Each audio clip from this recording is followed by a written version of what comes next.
My name is Martin Matter with the Witness to War Foundation. It is March 9th, 2019, and we are in Blythewood, South Carolina. I'm sitting with Mike Barno, B-A-R-N-O, who served in Afghanistan in the 25th Infantry Division. How are you doing today? I'm doing well. Thanks for coming.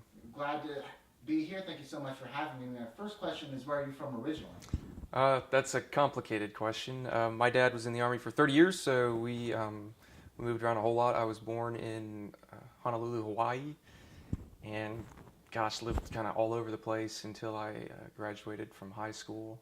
And then I went to the Citadel in Charleston, South Carolina, which is a tiny little military school. And then I went to dental school at the Medical University of South Carolina in Charleston. After that, I went into the Army in 2008. Any brothers or sisters? I have a younger brother who also was in the Army for, I think, 13 years and got out. And I have a younger sister as well. So while you're moving around, any notable locations, anywhere that you have some fond memories growing up? Yeah, I would say of all the places I lived, my favorite place was a tiny little base in Virginia called Fort Monroe.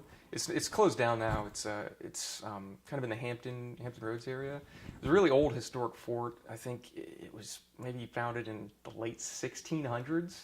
But it was just a really cool place. It was right out in the water. My brother and I could go to the beach, anytime we wanted. It was a really cool place. And I lived in some pretty crummy places too. Fort Polk, Louisiana. I went to high school there. It was not the best place to go to high school, but I turned out okay, which is good. Now, was joining the military something you thought about doing growing up, or did you have any other ambitions? I didn't have a whole lot of ambitions at all, actually, in high school. And my dad went to West Point, and I had two uncles who went to West Point, so I kind of grew up in this, very pro-West Point environment, which, and I guess for me, made me just not want to go there. I had no interest in it. So, I always had an interest in the military, but when I was graduating high school, we moved my senior year, and I was actually in the process of getting my application together for the Air Force Academy because I thought the Air Force would be cool. And by the time I reestablished myself after we moved, the application deadlines for getting the nominations and all that were kind of right there, and I didn't have time to. This was before the internet. You couldn't email people, and it was just like I let it go. And then my dad suggested if I still wanted to do something in the military, maybe apply to VMI or the Citadel, which had some later application deadlines. And I did, got into both of them, and wound up going to the Citadel because Charleston's way better than Lexington, Virginia. So tell me about your time at the Citadel. Any memorable experiences there? Any teachers? That would be a whole nother interview. That would be that would be hours and hours of stories, and half of which I probably shouldn't share. But a lot of great experiences. I think it's a really good school. Academically, it was. I was not prepared to go to college at the age of 17, 18. And the Citadel took me from being, this kind of burnout high school kid to being someone who wound up having a really good GPA, studying really, a difficult field, biology. I majored in biology, becoming the president of the pre-medical society and graduating at the top of the class. So it was exactly what I needed at the age of 17, 18 to kick my butt and, get me focused. What would you say was the biggest kick in the butt to push you in that direction? Well, I think the biggest thing that got me to focus on academics was the fact that they really limit your freedom. So instead of me having the ability to, at the end of the day, just go do whatever I was going to do, hang out, watch TV, I had study time. I had to study from these hours. I had a structured environment, and they just really focused on making sure you were doing all the things you needed to do, and one of which was academics, and that's the one that of the physical fitness, the military stuff, and the academics. That was the one that I kind of naturally just was drawn to, was the academics. So I kind of focused on that. Very cool. Now, how'd you get into dentistry? Oh man, I started doing some shadowing and stuff my sophomore year, and I did some shadowing at the Medical University of South Carolina. In the emergency room, I worked in one of the ICUs with my friend Dave, who's now an OBGYN in the Army. And we both were pre-med guys, and after a while, I kind of got to realize I wasn't really attracted to working 80 hours a week. I was really interested in, the hands-on stuff. I had more interest in surgery than medicine, and a lot of things happened, and I kind of realized that I still wanted to do something clinical, but I didn't really want to have the lifestyle of a surgeon. So dentistry was something that kind of just popped up. I initially thought it was kind of stupid, not what I wanted to do, but the more I looked at it, the more I realized, hey, this really is something that not only I want to do, I think I actually would be good at. And I applied to dental school, got an Army scholarship to dental school, and the rest is history. It was good. I mean, the Army was good as far as a dentist goes, and I think dentistry is probably the best profession for me. Was that an in-demand MOS at the time? Oh yeah, yeah. So when I applied for the scholarship, it was 2003, around that 2003 maybe, and I think it was kind of right at the height of the surge in Iraq, and so they were really trying to build up the Army, and there was not a whole lot of dentists who were interested in coming in the Army and being deployed. And for me, I was just kind of like my whole life is around the Army, and I was like, this is a great deal for me. I can go in the Army and be a dentist, and hey, they've got a scholarship too, so sure. So it worked out for me. Glad you mentioned that, because I do want to hop back a few years and ask about the day on 9/11, where you were, what you remember about all of that. Yeah, so I remember pretty well. I was in my German class, senior year at the Citadel, and German class was I think ended 9:30 in the morning. And so I was walking at the Citadel from Capers Hall to Mark Clark Hall, which was an academic building, to the student union type building. And at the time, they had a student lounge in there with a bunch of big TVs.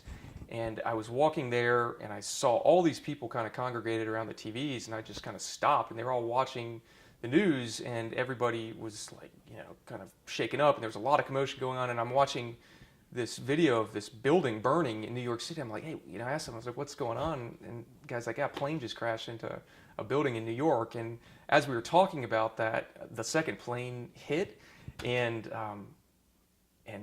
everything changed from then on out. I remember that was a big turning point for me, because I at that point I was still very interested in going to medical school, and at that point I was thinking, well, maybe I should just go be an infantry officer. Maybe I should, do this or that. And a lot of my friends did the same thing. My friend Dave, who I've told you about, is the OBGYN. He wound up putting his plans on hold, and he went and became an infantry officer for 3 or 4 years before going back to med school. And a lot of my classmates did the same thing. Here we are 17, 18 years later. It's hard to believe that. But thinking about people who I knew back then, who were friends of mine growing up, one in particular, Laura Walker. She was a friend of mine when I lived in Pennsylvania. She was at West Point at the same time I was at the Citadel, and 2 years later she was killed in Afghanistan. And it's all of that kind of happened as a result of 9/11 and how that changed what we were doing in the Army, and it changed the viewpoint of what I had the Army did as a child in a more or less peacetime military, to the last 17, 18 years, the Army's done nothing but fight wars. So the Army I grew up in and was wanted to be a part of was not the same Army that I served in. It was very, very different, which is interesting. Absolutely. So you said come 2003, you're going to dental school, Yeah. and anything memorable about your time there? In dental school? Mm-hmm. Oh, it was great. I think, after spending 4 years at the Citadel in Charleston, which is a great city if you've never been there, but 4 years in military school in Charleston is a very, very different experience than 4 years as a dental student in Charleston. So I lived the good life. I was out having fun. It was really cool, and I just had a great time at Charleston. I had met my wife before I had gone. I was actually studying up at Indiana University for a little while. Met my wife Michaela, and we got married my junior year in dental school. We lived in a great apartment downtown, and we had a lot of fun. All right. Yeah. So upon graduation, where'd you go? So upon graduation, I was commissioned into the Army Dental Corps as a captain, and I went to Fort Benning, Georgia, and did a general dentistry residency at Fort Benning. All right. And how long were you there? I was there for, the program was 1 year. I was there for about, I want to say 13 or 14 months. So I came in, I think, mid-June of 2008. And the residency program didn't start until August. And so I wasn't able to see patients or do anything. They basically had me kind of sitting around the dental clinic doing paperwork and doing training. And I was getting frustrated. And one day I went to my commander. I was like, is there any way I could go to airborne school while I'm here, just kind of sitting around? And, I'd been in the Army 3 weeks, and he kind of laughed at me. He's like, Captain Barno, you've got, a month and a half before your residency program starts. I don't know if going to airborne school is probably the best thing for you to do. And you've only been in the Army 3 weeks. And I kind of talked with him, and I was like, I really want to do it. I think I could do it. He said, if you pass the PT test and you get this score, I'll let you go. And so, a couple weeks later, I took a PT test, and I passed it, and I got the score he wanted. And anybody at Fort Benning at the time essentially was able to automatically get a slot at airborne school. You didn't have to compete. They had slots, and I just went to the NCOIC of the clinic, and she's like, yeah, I'll call over there, and we'll see when the next course starts, and I was in it. So by the time the residency program started, I finished airborne school, which was a little unusual, I think, but it was great. I love it. I thought I had probably the best 3 weeks in the Army for me. Yeah, it was fun. I hear it's pretty tough. Any memorable jumps or anything? Yeah, I mean, they kind of all blur together. I mean, you got to do 5 jumps. I remember it being very, very hot. It was July, August when I was at airborne school, and I just remember being just completely exhausted at the end of the days. And the jumps, some of the times you'd be waiting for 8 hours in the harness shed, waiting for them to get an airplane. So they didn't have an aircraft lined up, or one would break down, and you'd already be, checked off with your parachute, so you can't undo that. So you have to just sit there. You've got, 100 guys. They're not going to recheck every one of them and let them go take a break. So you just have to sit there for 8 hours, and I remember that very well. And the jumps were fun. I remember one jump I was pretty light, and the guys next to me were bigger dudes, and so the guy in front of me was falling, and the guy behind me was falling, and he passed me, which was a little unusual because I was light and getting blown around a little bit. And so he was an Air Force TAC P guy, and when he landed, he hit kind of hard, and it kind of, I think, knocked him out for a second. He wasn't able to undo his parachute, and so it was windy, and when I landed a few seconds later, he's getting dragged down the drop zone face first through the dirt. And so, there's guys like pointing and yelling. We all start running. We jump on his parachute, and you got to do that to deflate it. And then we roll him over, and his eyelids are pulled down, and they're full of dirt. And he's like, "What happened? What happened?" It was awful. Poor guy. Like he was all tore up. But other than that, all the jumps are about the same. It's about 30 seconds a static line falling, and you're on the ground. Landing was pretty hard, but yeah, I don't think I'd volunteer to do it again. And then your residency started. I can only imagine the sort of mouths that. Yeah. So it's a basic training post. So we had a lot of work to do. I spent a lot of time doing surgical stuff, taking out teeth, taking out wisdom teeth. Did a lot of trauma training stuff. Nothing crazy, but you'd have basic trainees get facial injuries and break their zygoma or something, and we'd help the oral surgeons in the OR kind of put that stuff back together. But really good program. We learned a lot about pretty much all phases of general and restorative dentistry. So it was a great program. That's very cool. So following your time at Benning, where'd you go? Yeah. So after Benning, I got assigned as the brigade dental surgeon to the 3rd Brigade Combat Team, 25th Infantry Division, Schofield Barracks, Hawaii. And that was pretty cool. Yeah. I don't think I've heard a single person complain about a Hawaii deployment. It was great. I mean, there's good and bad about being on an island way out in the Pacific, far away from family. My wife was 5 or 6 months pregnant when we moved out there, so that was, we had that. My son was born a few months after we got there. But it was great. I mean, I had a really positive experience with the brigade. I think being outside of the traditional DENTAC, the dental clinic, and being actually assigned to an infantry unit was just a totally different experience. And it was really, really positive. And how long did you stay there? I was in that unit for 3 years. It was a 3-year job. I did 2 years in Hawaii, and then the third year we were deployed to Afghanistan. So for 2 years we did, in fact, actually when I got there, the unit was still in Iraq, and they came back about 2 months after I got there.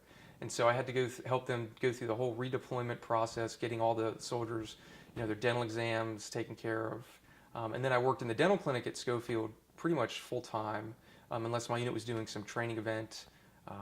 And I would go, do that with the unit, and it was good. Well, break it down for me. May not be too familiar with the way medical works in a unit like that. Yeah. How many of you are there, and how many hours a day are you working on these things? So the dental clinic it's called a DENTAC or DENTAC activity. It's its own command structure. So you have a commanding officer who's in charge of all these dentists, dental assistants, and the civilians who work in the dental clinic. And their job is to run an installations dental clinics, be it 1, 2, 3, 4, however many clinics there are. My base had, Schofield Barracks at the time I think had 2 dental clinics. I don't know how many they have now, but I worked at the main one, and I, even though I didn't technically belong to them, I belonged to a different unit on that base, the 3rd Brigade. I just was there to work. And so I saw patients 5 days a week at that clinic. I helped them with sick call. I took care of soldiers who, not just in my brigade, whatever needed to be done. Until we got closer to deployment, then I kind of had to really focus on just getting my soldiers deployable. And they were great. I mean, after 2 years of me helping them out, they all chipped in and helped me get my soldiers deployable. We had wisdom teeth coming out. We had, all the big cavities getting taken care of. So it kind of paid off. All the hard work I put in for them, they kind of paid it back. And yeah, that worked pretty good. Very cool. So walk me through this deployment to Afghanistan. Yeah. When did you get your orders? What was going through your mind? So I deployed in April 2011. Yeah, April 2011. I had gotten orders. I mean, the actual orders come about a month before you go, but we had known we were going to be on that time frame for that rotation almost a year out. So we really knew, barring some change in global politics, that we were going to be going in this time frame. And so there were a couple big month-long train-up exercises we had with the brigade, and I went with them for those exercises. One was to a place called the Pohakalua Training Area on the Big Island of Hawaii, which you would think would be wonderful, but it's not. It's actually at the top of the mountain, like above the cloud line. So it's like there's no vegetation up there. It's just like a big rocky desert. It's kind of ugly. But I was there for, I don't know, a couple weeks, a month or something like that, and that was cool. And then we came back, and then we had a couple more months back in Hawaii, and then we did our pre-deployment rotation to Fort Irwin, California, the National Training Center, in January. It was the coldest I've ever been in the Mojave Desert, and in January. And that was great training, pretty miserable, but really good preparation for the deployment. And then April 2011, we left and deployed to Jalalabad area, Afghanistan. What was the trip over there like? So the trip was an interesting adventure. We left in these big groups. They would take us in big groups, and we left Honolulu International Airport and Hickam Air Force Base, which are together, and we flew from there north to Anchorage. So it's one way to get to Afghanistan from Hawaii. So north to Anchorage, and when we got to Anchorage, there was snow on the ground. April in Alaska, there's snow. So we go from Hawaii in April, and we fly to Anchorage, and it's like, here's all these dudes from Hawaii, and there's snow everywhere. We're like, oh, I'm glad we're not staying long. So we were there for a couple hours, and then we flew north, over the North Pole, and came down in Leipzig, Germany. And we spent a couple hours in this little area in the airport in Germany. And yeah, that was kind of strange. But anyway, we were there for a few hours. And then from there, we flew to Manas Air Transit Base in Kyrgyzstan. So that's where it stopped being civilian planes, and we transferred over to military aircraft. And so we spent probably a week in Kyrgyzstan. And they're putting you through the training, vehicle rollover training. I think we got issued a couple extra pieces of gear while we were there. living in these like tent-like buildings, and that was all right. And then the time came where we were going to start going to where we were going, and Manas, really kind of nice little air base. You know, the Air Force does it well, even in the Kyrgyzstan. So we left Kyrgyzstan on a C-17, and I remember, you know, we're all sitting in the C-17. They have these pallets of seats that they'll load in there, and you know, we're flying from Kyrgyzstan to Bagram Air Force Base, which is kind of in the mountains of Afghanistan, and I remember we're flying, and you know, the crew chiefs or whoever in the airplane are telling us, okay, we're now entering, you know, hostile area. Everybody needs to put their helmets on, and that's when you're like, okay, I guess now we're getting there.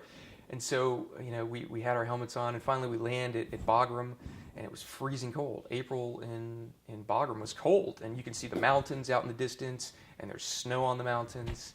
And we were there, I want to say a day or two, and then they broke us up into smaller groups and put us on smaller aircraft, and that's when it kind of got real, when you're getting in the back of a C-130, and they're flying you. You know, I flew straight into Jalalabad airfield, and I remember the flight in. You know, we're all packed in the back of the C-130, and you know, they're kind of letting us know that we're going to be landing soon.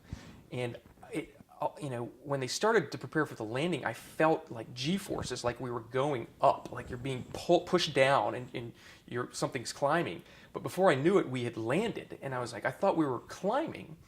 And later on, someone explained to me that when they do a combat landing, they do kind of like a spiral down, and the way that the pilots are doing, you're actually pulling G's as you're descending down this spiral. So we were spiraling down. For us in the back, we felt, well, the G-forces, it felt like we were going up, but apparently, you know, we were spiraling down. And so we landed in Jalalabad, and it was, you know, 22:30 at night, and it was pitch black. And we're coming down the back of this plane, and it's just me and like 15 other guys. They broke us down into small groups, and it's hot in Jalalabad, which is different than it was, you know, a couple hundred miles away. And you can feel just the heat of the airplane, and then it's pitch black, and you're like, oh my gosh, where am I? And somehow we made it over to the other side of the airfield where the buildings were, where we were going to be working and living. And I just remember being exhausted. I hadn't slept in a while, and yeah, that was crazy. Oh man, yeah. Golly, I haven't thought about that in a long time. I imagine you guys got right to work, everything. Yeah, if I remember the guy I relieved, so we were relieving one of the brigades in the 101st out of Fort Campbell. And so we had this like a few days of overlap. They called it like right seat, left seat training. And so the dentist there, he was, you know, kind of showing me where things were, showing me how the clinic worked, showing me how the equipment worked. And then he basically said, bye, I'm out of here. And I was like, man, thanks a lot. You just kind of left me here. And I didn't understand until a year later when I left. I was like, see ya, when I handed the keys over to the next guy. But yeah, so basically within a few days, I had replaced him, and we were up and running. And I was, you know, me and my dental assistants were running the show for the whole base. It's pretty crazy. Well, tell me about some of the people you're serving with over there, at least in those early days. The people. Yeah, the assistants. Yeah, so I was in the medical company, Charlie Med. And in the company, we had 2 physicians, 2 or 3 physician assistants. We had a physical therapist. We had an occupational therapist. And then we had all of the, you know, associated enlisted soldiers who worked with us, the assistants, the medical techs, the medics. We had a lot of medics. I had 2 dental assistants, Specialist Sparks and Specialist Thompson. And yeah, we had a lot of guys, plus we had our medical service corps guys, the guys who ran the company. We had an environmental science officer who became, you know, one of my best friends. And, you know, we were kind of co-located with a forward surgical team. So they were not part of our unit, but we were manning the medical facility together. So they had a general surgeon, 2 orthopedic surgeons, 2 nurse anesthetists, and then all of their surgical techs and command structure. And we took care of all the medical needs for about 10,000 soldiers in the area. Yeah. That's Impressive. A lot of For people. that small staff. Yeah, yeah. Now each of the so we had like a main base, which was at Fob Fenty Jalalabad Airfield, and at the time they called it like a level 2 medical facility. But then we had the smaller battalion aid stations at all of our tiny little. So we had we had the big base, and we had all the little battalion level bases, and then we had smaller combat outposts out under that, and then even smaller we had these observation posts, which were just like 10 guys. So it kind of trickled down, and at each of the battalion aid stations we had a PA and a team of medics. So we would only get stuff if the PAs couldn't handle it, basically. So we only got the big problems. All the little stuff usually the PAs and the medics could take care of. Absolutely. Now you listed a few different experiences. I kind of want to touch on some of them, specifically this triage officer. Yeah. What can you tell me about him? So in a brigade situation where you have a brigade dental surgeon assigned to the level 2 medical facility, the triage officer during a mass casualty event is the dental officer. That's the additional duty of the dentist to start with. So anytime there was a mass casualty event, the dental officer had been trained to triage patients into 4 categories: delayed, immediate, minimal, and expectant. So based on the severity of their injuries, my job was to be out there with a medic and sorting through all these people who would all of a sudden show up, trying to figure out who had a minimal injury, who had a serious issue. And I'd gone to a course when I was a resident. It's called the Combat Casualty Care Course at Fort Sam Houston. All the residents have to do it, and that's where you learn advanced trauma life support, and you learn how to do the triage stuff. And so yeah, that was one additional duty that I had during the deployment. And there were, I can remember 3 actual incidents where I had to actually do that, which was not something I ever thought I would actually have to do. It was kind of like one of those things where, it's the technical additional duty of the dentist, but you don't ever think the dentist is actually going to have to do that because you never think it's going to get that bad. But it did on a couple different situations. The first was, it was actually pretty shortly after we got there. And it was me. I remember me and a couple other guys in our aid station there. We got the call over the radio that there was some sort of mass casualty situation. They wouldn't call it that. We'd say we've got 5 casualties coming immediately, or 10, or whatever. And so that's when it's like, okay, so we need to start thinking this could be a big event. And the forward surgical team would know. They'd pop open their doors so we could take patients straight into the OR. But I remember I was standing there with Major Guerrero Arthur, who was our battalion surgeon, and he's like, "All right, man, we gotta do this. We gotta get you out there. We're gonna get you doing this." And I was like, "All right, whatever." And so we're popping the doors to our aid station open where we would receive casualties, and all of a sudden a couple of the FLAs, the ambulances, rolled up, and they were going pretty fast, and the medics run out there, open up the back doors, and there's just dudes. Like, this is my first experience with really wounded soldiers, and there's like 5 or 6 guys in each of these ambulances, and they're hurt and they're wounded. There's blood, and the medics are in there, from their units rendering aid, and there weren't really enough patients to actually triage. Most of them, there were 2 who were surgical, and they, the surgeons were able to just say, hey, we can see, we're going to take these, and then the rest were pretty minimal. But I remember I ran up to the back of the ambulance, and the first thing I saw was this soldier, and he was vomiting into a bag, and his face was covered in blood, and his eye was missing, and I think there was some sort of grenade or something, and he had a pretty bad concussion, and he was vomiting as a result of that, and his left eye was tore out, and there was blood just streaming down his face, and he had basically a bag and was just vomiting, and so that was pretty easy. He went straight to surgery. It's kind of. Do you know what happened to him? I have no idea. Yeah. So they would go into surgery, and then if it was something where most of the cases, if they're going to surgery, they're going to go back. So we would stabilize them and do kind of the initial stabilizing surgeries. Depending on what it was, we would do an initial washout of the wounds where we irrigate out dirt and stuff from the wounds, and then they would take them from there to Landstuhl, Germany, and then back to Walter Reed or Fort Sam Houston. So usually we wouldn't see them after they left; they'd be going back. Yeah. Was that rough to, see guys come in like that and then never get a closure without No. being there to see it? Well, I mean, I guess in healthcare you have to distance yourself from patients a little bit. So you're not like, it wasn't someone I knew. Now, if it had been someone I knew, it would be a lot more difficult. You're just there to do your job, and you kind of are trained to do that to an extent. So no, I don't feel like there wasn't closure. I just wasn't what it was. Tough to see, but I didn't feel like I didn't get closure on it or anything like that. Were we pretty effective at getting guys back within an hour or so of their injury? Yeah, yeah. We call it gold now. Yeah, Did you absolutely. elaborate on something like that? Yeah. So, if you had an injury in the battlefield, usually it would be on some sort of mission where either mounted or dismounted patrol. And whenever a patrol like that goes out, there's medics who are there to render immediate aid. And depending on the injury, if it's if it's a serious injury, they're on the radio immediately to us. And so we had the forward surgical team, we had the battalion aid station, and then we also had across the street we had the medevac unit that would fly in there and get them, and they'd fly anywhere. And usually they'd have to go with a Kiowa or some sort of gunship to go with them. They'd go pick up the injury and turn right back around and bring them right to our doorstep. Well, it was about 100 meters down the road. They'd land the helicopter, and in fact, we would go out there and just, anybody in the aid station who was there when we got casualties would go down there. We'd take the injured off of the helicopter, load them into the ambulance.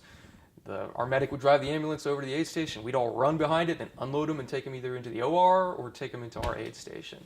So I got to do that quite a few times. Approximately how long between landing and getting to the OR? 5 minutes.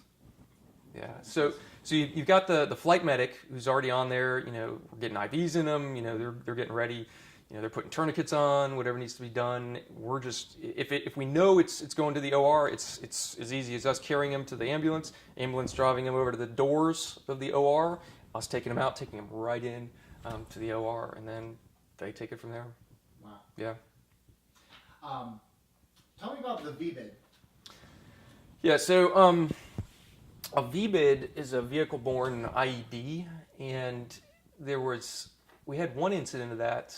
It was towards the end of my deployment. And so I remember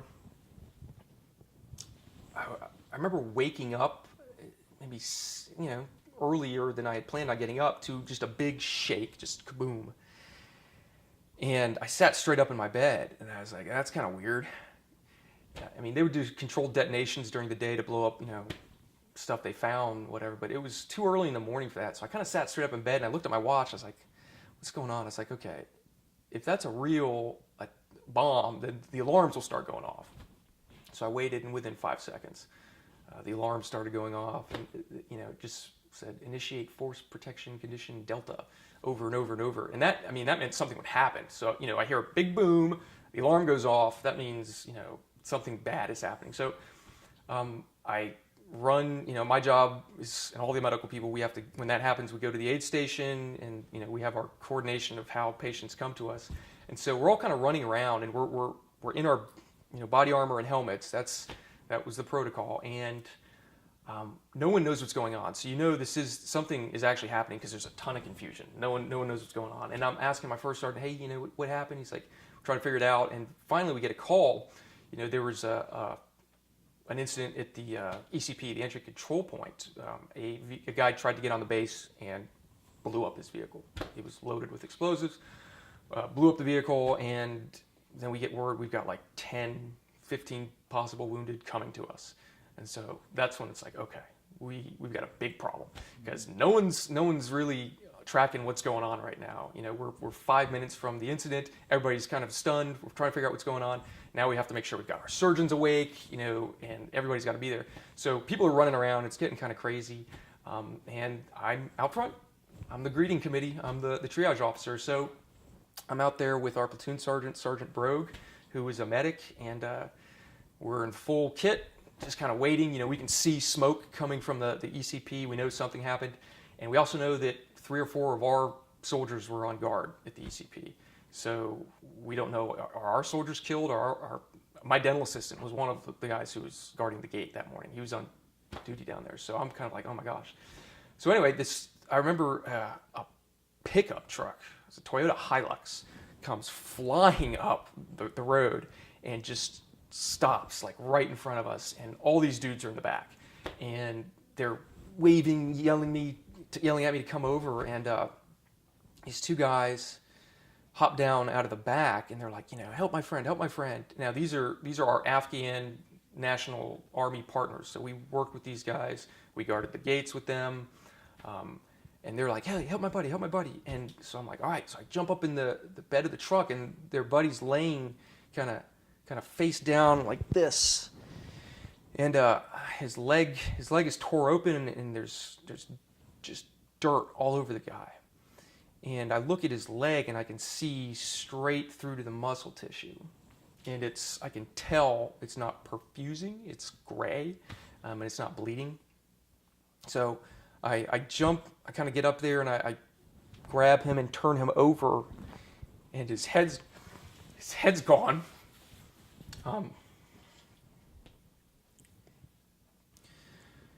His head was missing. There was a little bit of his scalp and a flap of skin, and that's all there was. And so I grabbed two of our medics, and I had them kind of help me take his body out.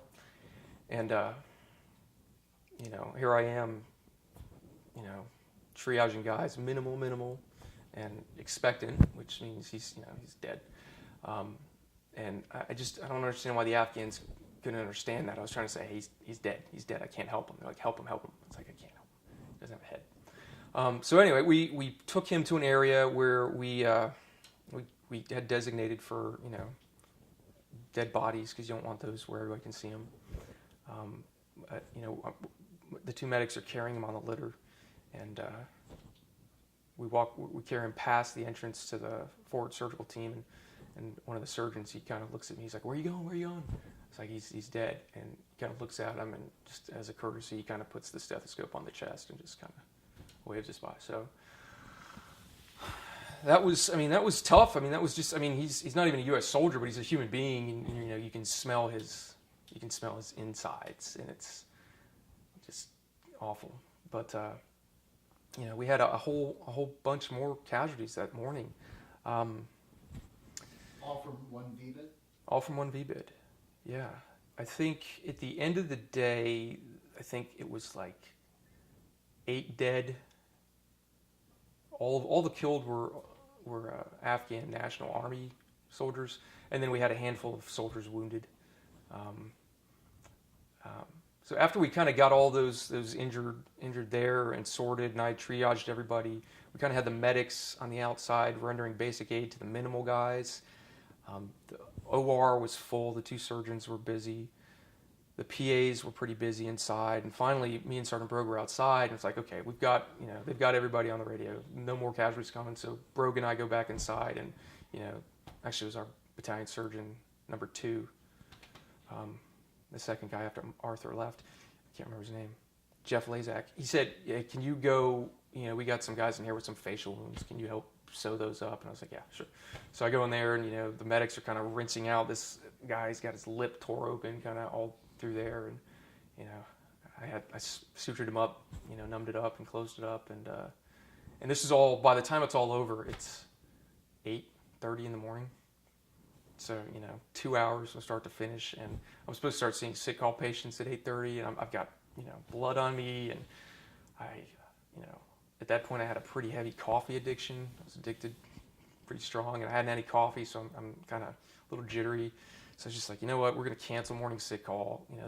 If they really have a dental emergency, they can come back, in the afternoon, and I'll see them then. And I went back and, showered, cleaned, and changed into a new uniform, and went and got some coffee.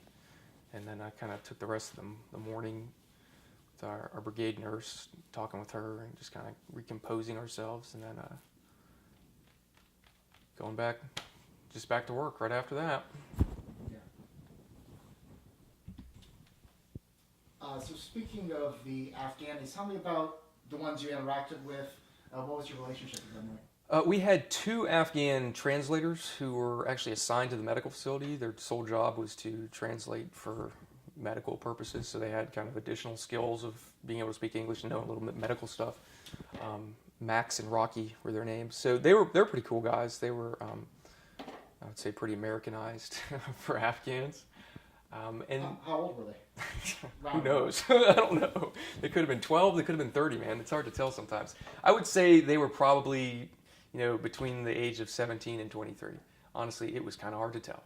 I'd imagine they spend most of their lives with Americans around at that point. Yeah, I guess they kind of grew up post 9/11. So yeah, they were very pro-American and very trustworthy. They were two good guys.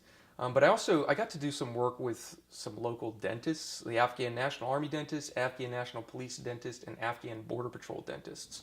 So they had this idea that I would go out and travel and meet these dentists and work with them in their clinics, and great PR and all this other stuff. And I did that, and it was okay. They kind of were much older and very kind of standoffish to the whole idea. Basically said, we'll do this dog and pony show for you guys, but you're only going to be here for a year, and then someone else will be here, and we do this every year. So it was okay. I don't think either one of us got a whole lot out of it. Yeah. You wrote down something about Op Bari-Alai? Yeah, Bari-Alai. So OP Bari-Alai is this tiny little outpost, way up there in the mountains. And so my battalion commander, he was really gung-ho about me traveling around the battle space to flex forward the dental care, as he put it. And so I would travel to all these little bases and spend a couple days out there.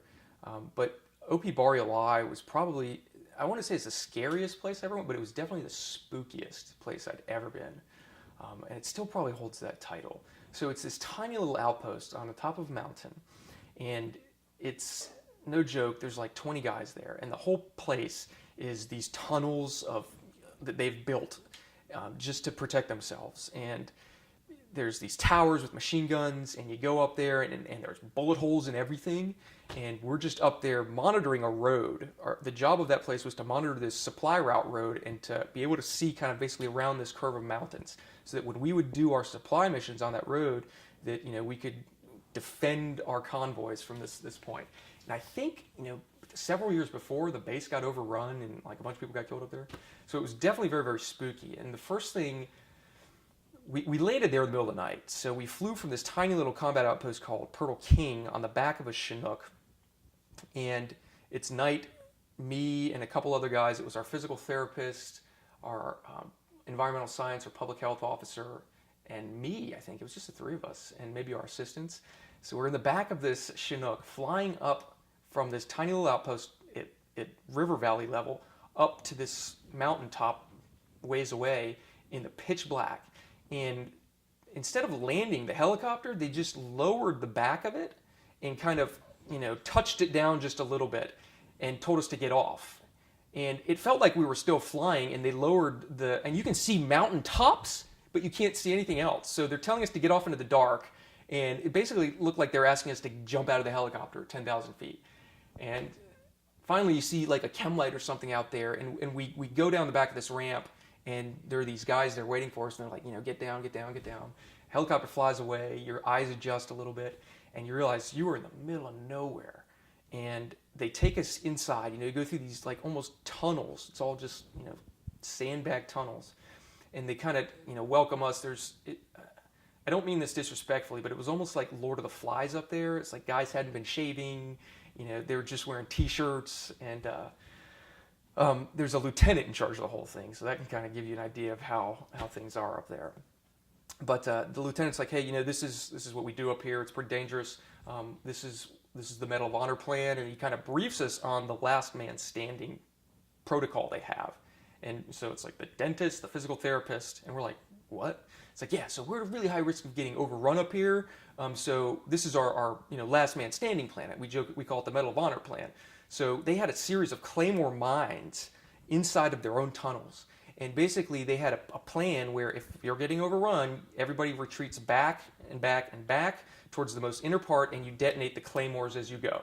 So they made sure we understood the plan. It's like, this is where you go to, you detonate the claymores here, you collect the injured, you move back to this point. When they start getting there, you detonate the claymores there, and you move back to the inner part. And this is the Medal of Honor plan, because we're all going to fight till we're dead.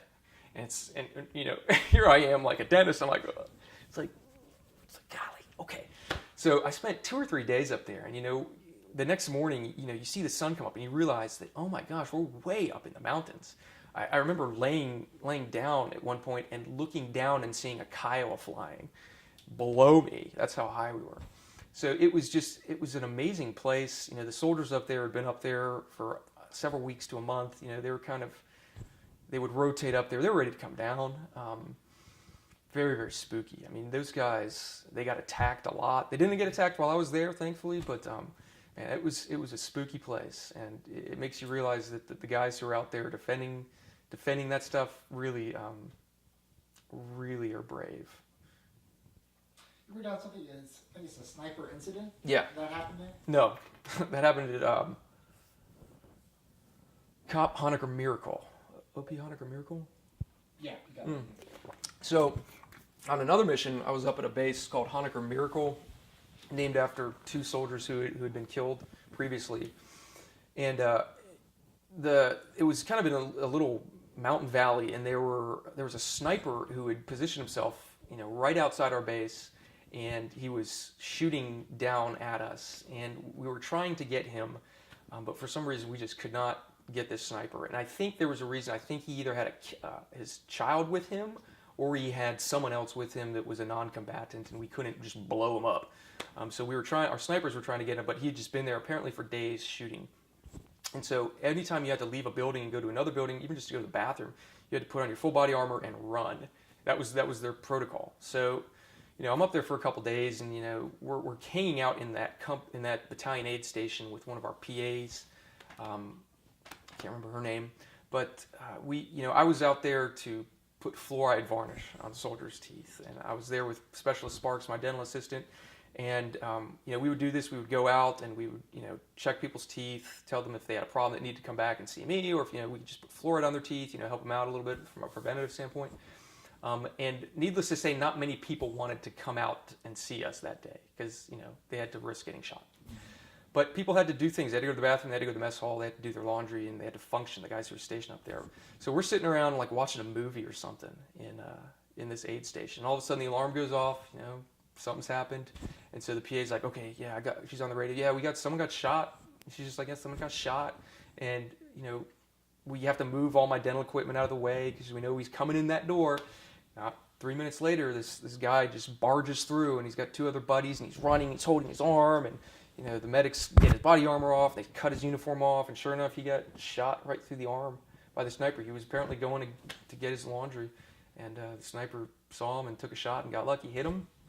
So we're on the radio back with my guys back at Jalalabad, with the surgical team there saying, hey, we got this injury, and they're walking the PA through some things, and, he got lucky. I mean, it went right through the bicep muscle, didn't hit any nerves, arteries, or anything. So, we had to risk launching a medevac to come get him or just treating him there. So the PA and the surgeons made the call. It's like, we'll just treat him there. And so they bandaged up his arm. They put an ice pack on it. They gave him some medications. The battalion commander came down. It's like, hey, you okay? How you doing? I want you to call your family, tell them you're okay. Here's my satellite phone. And then the sergeant major's there, checking on him, and they're writing up his Purple Heart and all this stuff. And he looks over at me, and he's like, who are you? I'm like, hey, I'm Captain Barno. I'm the dentist. He's like, what are you doing here? I was like, well, I'm out, taking care of the soldiers. We're putting fluoride varnish on your teeth. Would you like some fluoride varnish on your teeth? And he's like, yeah, man, let's do it. So he's got his shirt cut off. He's got his arm bandaged up. He's laying on a stretcher, and I'm like, hey, Specialist Sparks, why don't you put some fluoride varnish on this guy's teeth? And so I got this great photo of, this soldier laying back, his arms bandaged up. He's got his shirt cut off. My dental assistant is putting fluoride varnish on his teeth, and it's just like, golly, it's like this is dentistry at the tip of the spear, pretty much as far as it goes, I think. Yeah, that was pretty fun. Tell me about the Jalalabad market. So outside of the base, we had the city of Jalalabad, which is a pretty relatively big city, and there is a marketplace, kind of right on the other side of, I think it was Highway 1, which was right by our entry control point. So there's a village and a market, and then the city of Jalalabad. And so it was an open air market. They would sell meat and other stuff. And someone had the idea of doing this medical mission to go out there and deliver medical supplies. And someone got a whole bunch of toothbrushes and floss and toothpaste. And there was a school out there with a village elder who had all these very young kids. And so whoever was in charge of this mission was like, hey, yeah, we're taking public fairs out. We're going to do some good PR stuff. And you want to come? We'd like to have you come. We got some dental supplies for you to hand out. And I said, yeah, sure. So, it was really kind of a neat little mission. It was just a couple hours. We drove out in these armored vehicles and went into the village. And then we dismounted and walked through the village. And that was a little nerve-wracking, but we had big guns with us just in case. But I remember I'm walking through, and there's all these children, like just children all over the place. And then we decide we're going to start handing out the medical supplies. So out of the back of the truck, they hand me this box, and I open it up, and there's all these toothbrushes and floss and toothpaste in there. And I start handing it out, and all of a sudden, so many children just bum rushed me. They're around me, they're grabbing me, and they're just grabbing this stuff out of that box. I'm trying to hold them back. It's like, whoa, whoa, whoa. And it made me nervous because I had, my weapon on my side, and, these kids are trying to go through my pockets. They wanted everything. They wanted pens. They stole the pens off my uniform. And so finally I just dumped the box, which they all went for that, and I was able to get away. But it was crazy. But it was really good. We got to meet with these kids and got to meet with people in the village and took a lot of great photos. And then we got in our trucks and drove back to the base, and that was that. It was really, really hot. I remember it being very, very hot, and just instantly sweating through my boots. They have the black market over there? In what respect? Bootleg DVDs. Oh, yeah. Anything like that? I wouldn't call it the black market. It was pretty in the open. We call it the Haji Mart. Like on the base, they had these little shops where the locals would sell stuff, and they had a lot of bootleg DVDs. A movie would come out in New York City on a Tuesday, and we'd have it in Afghanistan by Saturday. Yeah, it was impressive. Yeah, you could tell if someone was holding a camcorder in a movie theater, and that's how I got it. But yeah, I was able to see all the new movies over there for $1. It was great. Yeah. How about a black market and military supplies respect? Anything like Not that I know of. If there was, I had no knowledge of that. Fair enough. Next thing you had the compound workers with the quote-unquote alphabet agency. Oh, yeah, the OGA compound. So, yeah, the other governmental agencies had a compound on our base, and that includes all those, the three-letter, guys, and they don't have medical facilities. So they rely on us, and they had their paramilitary guys there. So they rely on me and the physical therapist to do, and the surgeons. They relied on us to help them out if they had a problem. And so they're good at befriending you, and hey, how are you? My name's Steve. I'm the medic over there with such and such, and I wanted to take you on a tour of our compound and kind of show you. And so they would schmooze you a little bit because they knew that if they had no right to your facility. It had to be kind of a hey, thanks for helping me out kind of deal. So they would take all the medical providers to lunch every Tuesday, and we're used to eating in the dining facility with hundreds of soldiers, and they had this really nice. They had a chef on their compound over there. It was really weird. So they would take us every Tuesday for Taco Tuesday, and it was great. It was fun. It was air conditioned and really swanky. They had a bar over there. I'm just saying they did. They had a bar, a fully stocked bar, which we were not allowed in, but we got to see. But they had a medic over there, and he was the one who would always come over and hang with us. And one day he's like, hey, man, you don't have a cell phone, man? I was like, no, I don't have a cell phone. It's Afghanistan. Why would I need a cell phone? He's like, man, I'll get you a cell phone. And so a couple days later, he shows up. He's like, hey, man, this is a cell phone. It's a Roshan network. You can use it in Afghanistan. He's like, I want you to have this. I was like, cool, man, thanks. It's like, never take a free phone from a CIA guy, So he used that to call me when he needed something, is what it was, And but it was good to have it. I could call my buddy if I needed to and find out where he was. But he was great, the medic who worked for them, and he was always doing training stuff with the locals, and he was doing this one thing once where he was training these local guys in the military how to do like surveillance tactics, and he needed someone for them to follow because they had like this homing device they were supposed to put on something, and he's showing them how to use that. He's like, hey, would you mind being the thing that they're gonna follow? And I was like, sure. So he gave me this little thing that they were supposed to have hidden on me, and it was me and Karen, our nurse, and we're just he said, just walk all over the base, don't go anywhere that they can't go, but and then tell me how good of a job they did. And they were like following us like 10 feet behind, and every time we stopped, and they'd be like just standing there. It was really obvious, but we had to do fun stuff like that with them. That was kind of. At least it was training. Yeah, it was training. They were not very good at surveilling people. There's also an incident with some soap. Is that right? Yeah, the soap. So the showers that we had used really, really heavily chlorinated water, and so it would really mess your skin up. And so you had to like put a lot of lotion on, otherwise, it would just tear your skin up. So I can't remember how I got this, but I got a care package from a lady who made soaps and lotions. And so I get this box. It's full of all this fancy soap and fancy body butters and stuff, and I'm like, that's awesome, but half of it had glitter in it. And so glitter gets on everything. And if you're in the army in Afghanistan and you've got glitter all over you, people are gonna be like, dude, what's going on? So I was like, I don't want this in my room. I don't want people thinking, I've got a girlfriend or something, just inappropriate going on. So I was like, I just emailed a couple of my buddies. It's like, hey, I got this fancy soap and these nice smelling lotions. If you or any of the soldiers want some, just come by my room and get some. And I got all this shit. They're like, what the hell's wrong with you with this fancy soap and this sweet smelling stuff? What's wrong with you? I was like, oh. And everybody was just giving me a hard time. And they're like, oh yeah, how's that lotion doing, man? And I was like, ah. So I was sitting in my room one night and I hear this knock on my door. And I'm like, oh, who's that? It's real late. And I open the door and there's a guy there. It's like, hey, I heard you're the guy to talk to about some soap. I was like, yeah. It's like, yeah, man. So I gave him the box. It's like, help yourself. Just take whatever you want. It's like, just get it out of here. Get it out of here. So he took some soap, some fancy soap, and I hope he got good use out of it. I was glad to be rid of it. Speaking of care packages, did you get any other memorable ones?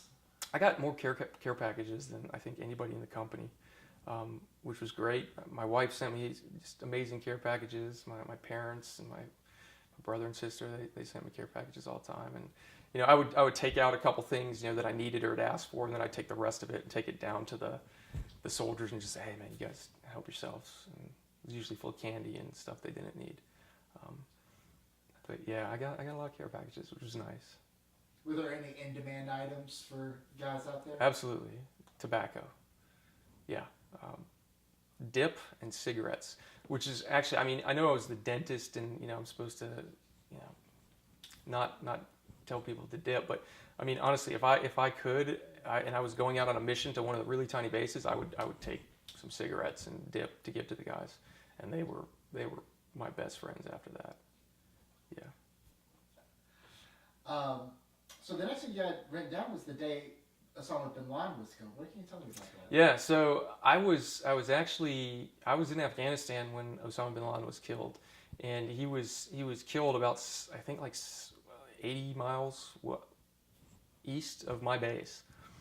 And I remember it was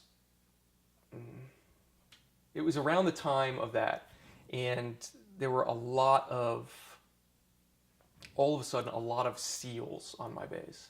And SEALs, of all the special operations guys I worked with, are the first to tell you that they're a SEAL.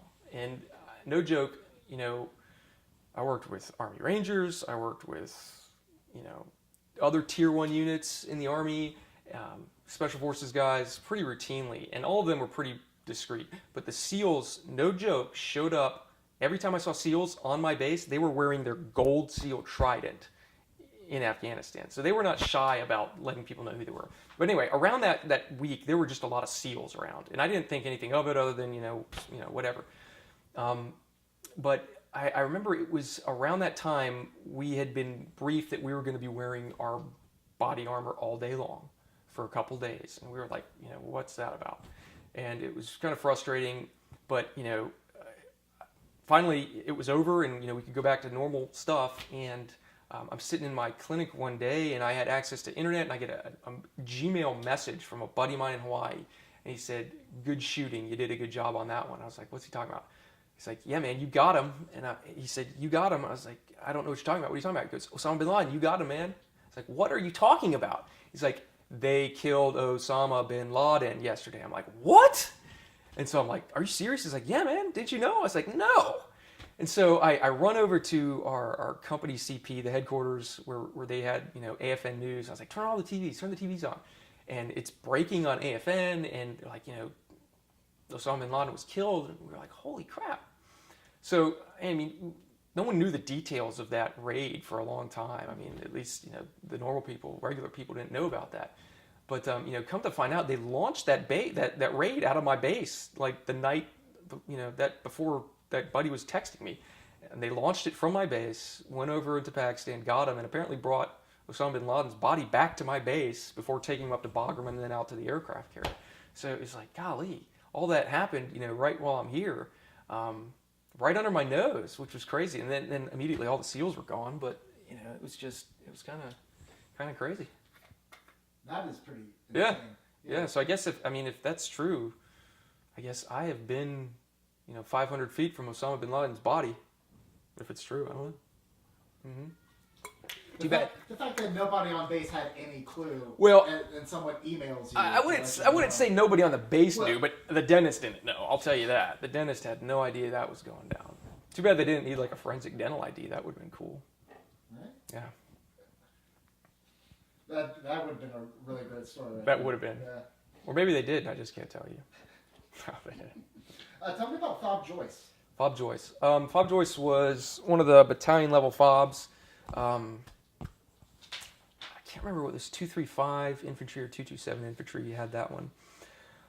It was a bigger base, and I remember going up there for a couple days, and there was an insurgent up on. This is another one of these incidents where you got a base and then the mountain like right there, so it's not in a great, well thought out position. But there's a guy up there with a Dishka, which is a big machine gun, and he's just firing these big rounds down into the base. And I was sitting there in the aid station, and the doors came flying open, and like 20 dudes just came running in, like civilians, locals who worked on the base, and you just hear this the machine guns shooting, and there's this guy up there just like shooting a machine gun at us, and my dental assistant was outside smoking a cigarette, and he comes running back in. He's like, "Thanks, sir, I heard a bullet go right over my head." I'm like, "Oh gosh," and so they finally called in a team of Kiowa helicopters to come in, close air support guys, and just blew them off the mountain. But that was kind of crazy.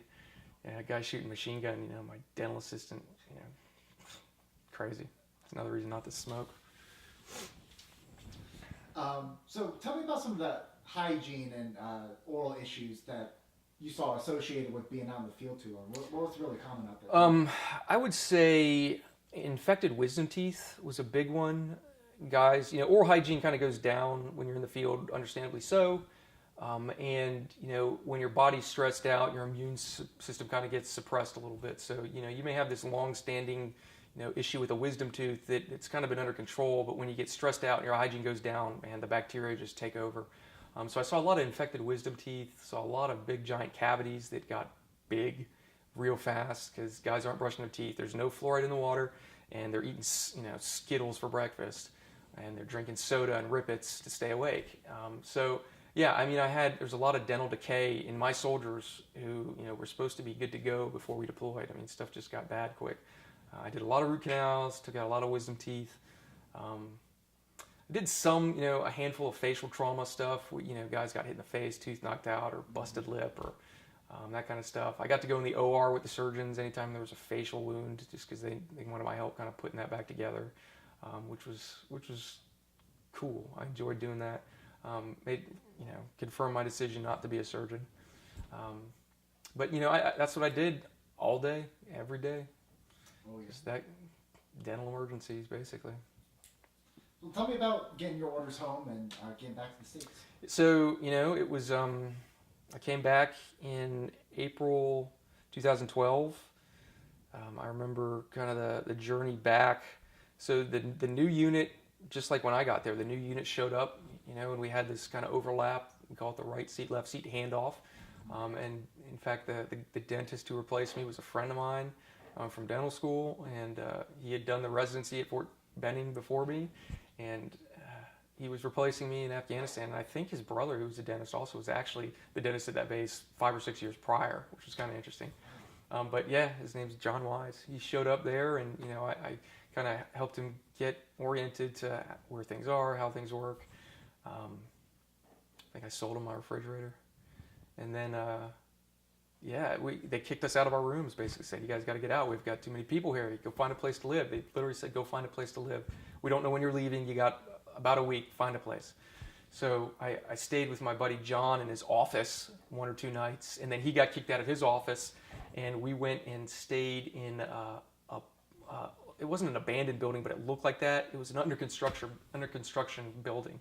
No windows, no AC, just a cinder block shell of a building. And there were like all these other guys living in there too, because there was nowhere to live. So, we were just sleeping in our sleeping bags in this room. And then I remember waking up at I was laying in bed. We were reading with our little headlamps, me and John. He was reading his book and I was reading mine. And our first sergeant shows up. He's like, "Hey, Captain Barno, you're leaving in the morning." I was like, "All right, cool." He's like, be down at the flight line at 04:30. So, I was like, sweet. So I had to get all my gear, which was I stashed somewhere, and I put it down in the dental clinic because it was at night. So I slept in my dental chair that night because I had to be like right next to that there in the morning. Slept in my dental chair, had my rucks, my duffel bags, and at 4:30 I had to show up, for accountability, and in front of the battalion little headquarters down by the flight line, and battalion commander's there, battalion sergeant major's there. They have little awards ceremonies, end of tour awards. It's like, all right, you're out of here, and be down at the flight line. C-130's taking you home. And I remember, it was a lot of hurry up and wait. They tell you to be there at 9:30 because the plane leaves at 9:31, but it actually leaves 4 hours later. So I remember just sitting around, like laying literally on the side of the runway, with some friends, and a guy's got a ukulele. He's just playing Hawaiian songs, and finally we get all of us on the C-130, and we're ready to go, and one of the engines has a warning light, and they have to fly the mechanics down from Bagram because you got to have a special mechanic to turn that warning light off. And so we all come off the airplane and wait another 6 hours. They fix the airplane. And then we fly up to Bagram, kind of the reverse of how we came back, and spent a day or two at Bagram, then spent a week up in Kyrgyzstan. And then at that point we got on civilian planes and flew same route back over the North Pole through Anchorage, and landed in Hawaii. It was the middle of the night, and they put us on buses. And there's this group, I think it's called the Patriot Guard Riders, and they're a bunch of guys with motorcycles, and they will escort funerals, they will escort redeploying soldiers. It was like 2:30 in the morning, and we're traveling in buses from Hickam Air Force Base up to Wheeler Army Airfield at Schofield, and there's a convoy of Harleys escorting us up there. And my wife and my son, who's now a year older, are waiting for me, and it was crazy. I mean, they had us in this hangar, and we marched out, had this quick ceremony, and they let us go, and seeing my wife and kid for the first time in a while was crazy. And then I was back in the real world like that. How'd you take adjusting like that? At first it was great. I was like, man, this is just great. My family's here. I had orders to my next duty assignment already, and I was ready to be there. And it was good. And I was able to I left the island and went to my next duty station at Carlisle Barracks, Pennsylvania, within I think a month of getting home. And so it was just very busy, and I didn't have a whole lot of time to process stuff, and it was just busy. And next thing I know, I'm in Pennsylvania, sitting at my parents' house, who live outside this base, drinking a beer with my dad, and that was great. I had my family right there for my last year in the Army, and it was just wonderful. And then I got out of the Army a year later, moved to South Carolina, and I've been in practice here since then. And why did you choose to get out and go into private practice? There were five or six main reasons I decided to get out of the Army Dental Corps, and I think it really came down to the fact that I had lost confidence and faith in the leadership, and it was my time to go. And I decided to get out, and it's been great. I mean, I'm not going to lie. I wound up processing some of these things a year or two after I got out of the Army, and it wasn't until then that some of this stuff really just kind of hit me and started causing issues. And it's like, why can I remember that guy dying like it was yesterday? Why is this incident still as clear in my mind as it was the week after it happened? And I started having difficulty sleeping, and anger issues, and life is good. I'm out of the Army. I'm in private practice, and things are going well. Why am I having these issues? And I finally, went out and said, hey, I'm having some issues, and I need to talk to somebody about this. And I started seeing a therapist at the VA, and they started helping me kind of work through some therapy to kind of maybe process these memories and get them where they need to be so that you can get on with your life. It's been great. I think a lot of the VA, because of that. I know some people have had some issues with VA healthcare. I have not. I found it to be phenomenal. But here I am. Veterans groups local, or do you There connect with any vets in town? I tried, and for me, the more time I spend around vets, the more I talk about this stuff, and the more emotions start coming up that I feel like I've either processed or buried deep, and don't want to deal with. So, I'm in a good spot, I think, with my family and my faith and my mind, and I don't have a desire to get involved with anything in the military, the reserve. I don't want anything to do with that. I don't really want to be in any veterans groups right now. That's just me. Absolutely. Well, a couple other questions we'll wrap up for today. What's one of the most important things you learned from serving in the Army? I think that it's having a reason to do what you do, a why behind any reason that you do anything is really important. And in the military, you all share this common why of why you're doing this. And you may not agree, the individuals in the military may not all agree with the policy or the leadership, but we're all in it for the same reason, and it's a desire to serve or to be part of something bigger than us. And I lost that when I left the Army. And I didn't realize how important that was until I got out. And it's taken me years to kind of refine my why of why I do what I do. But I think the biggest thing I could have taken from the military is that there are things bigger than yourself in this world. And our country is a great country. And even if you don't agree with the leadership or the policies, it's worth fighting for. What's something you want future generations, 20, 30 years down the road, to remember about the war in Afghanistan? That's a tough one, because I'm not sure how it's going to end. What's something you think people may not realize, something that you just want people to know about?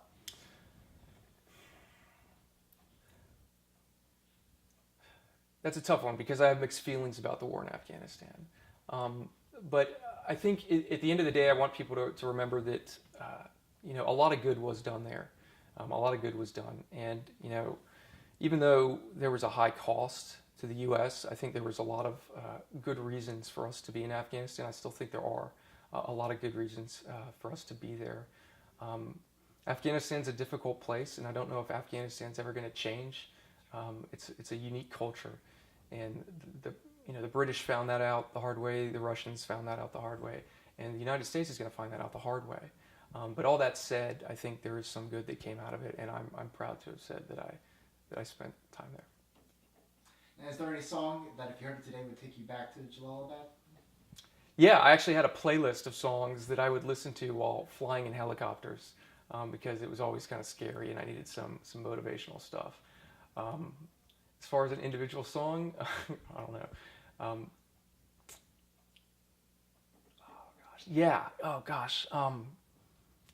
Sail by AWOL Nation was one that I listened to a lot.